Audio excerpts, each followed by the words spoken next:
In this video, we are going to meet the argument task. So at a very high level, what is the argument task? And then exactly what must we do once we see the argument task?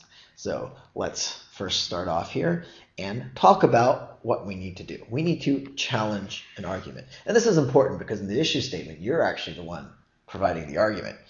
In this case, though, someone being GRE or ETS is going to provide you with an argument, and you have to discuss ways that this argument can be improved. Now let's take an actual look here at an argument, and we're going to see this statement. I'm going to read where it says the government in Littleville plans to build a large mall in a newly constructed zone just outside the city. Littleville hopes to attract many wealthy clients who it believes will shop at the Littleville Mall's many planned boutique stores. 10 years ago, Biggsburg, a city in the same province, built an upscale mall in its fashionable downtown district. The mall was an instant success, so Littleville Mall can expect a similar return on revenue in the first year of its opening. So you can see here that, we have this argument statement. It's a lot much longer than the issue, and it's making certain assumptions. And you have to go through this and pick it apart and say, well, why is this argument not valid? And that's the key here when I say challenge the argument. And then when you improve the argument, it means, well, what could this argument find out, or what could it try to prove to improve it, to strengthen the argument?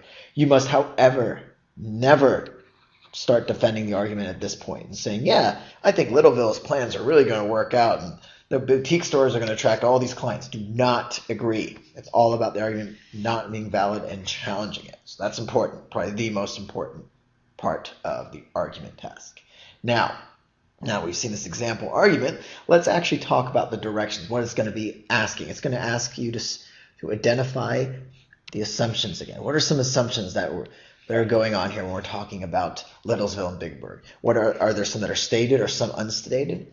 And again, your job is to say, well, how are these assumptions weakening the argument, and what can you do to strengthen the argument? So you can always say something along the lines of the argument would be strengthened if. But again, always pick apart the assumptions. Now, the specific directions, as we can see here, are a little bit more involved than up here. This is my watering down or simplifying of these directions. But here you can see write a response in which you examine the stated or unstated assumptions. And then this part here, be sure to explain how the argument depends on these assumptions and what implications the argument, blah, blah, blah, blah, blah. Basically, what I said over here is a good way to simplify things. You can see that there's little twists on that. Write a response in which you discuss what specific evidence is needed to evaluate the argument, explain how the evidence would weaken or strengthen. So you're more or less doing the same thing, but when you read down here, just make sure if there are any twists in the wording that you do pay attention to them. But again, you're mostly doing this. As far as directions go, there's about 5 of them total here too, and it's good to go onto the GRE.org site and go to their sample pool of argument topics. There you will see all the different directions, and we'll get a feel for the argument task.